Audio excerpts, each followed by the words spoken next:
Alors on a choisi de faire une enquête sur l'indicateur,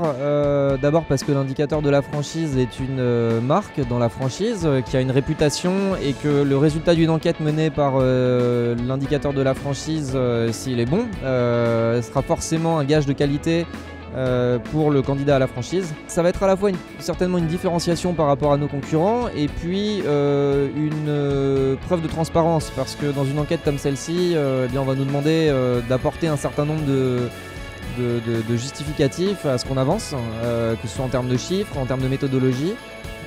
Et donc c'est un exercice de transparence qui, dans mon avis, doit être rassurant pour un candidat à la franchise. On peut faire le parallèle avec les avis clients et les étoiles qu'on peut trouver sur les applications, mais moi j'irais même plus loin. Si j'étais aujourd'hui candidat à la franchise, je me renseignerais enfin je serais grandement influencé par le retour que font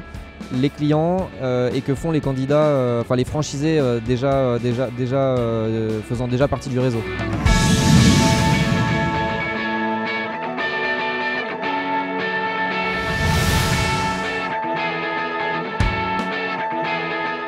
L'enquête a une dimension contrôle qualité qui, à l'échelle d'un réseau passé une certaine taille, devient de toute façon un outil indispensable. Vous ne pouvez pas avoir un réseau d'aujourd'hui, en ce qui nous concerne, presque 40 agences, et ne pas avoir un contrôle qualité sur ce qui est fait par chacun des franchisés, dans l'intérêt de tous les autres d'ailleurs. Donc effectivement, aujourd'hui, ce sont des choses de contrôle qualité qu'on peut mener nous-mêmes, mais dont il peut être intéressant de le faire mener par des tiers. L'avis du client, la personne âgée, sa famille souvent d'ailleurs, qui est la personne par laquelle transite l'information, est pour nous un outil de contrôle, un outil de management, mais avant toute chose d'ailleurs un outil de gestion de la relation client. C'est-à-dire qu'une insatisfaction, si elle est détectée à temps, si elle est anticipée d'abord, si elle est détectée à temps, peut être traitée de façon à ce qu'elle disparaisse. Ensuite, au niveau du réseau, en effet, l'avis client nous permet d'évaluer la qualité fournie par chacune des agences, le but étant que le service soit de qualité homogène sur l'ensemble du territoire. Quand on se livre à l'exercice de l'enquête, il faut accepter le résultat de l'enquête qui peut être bon, ça nous fera plaisir,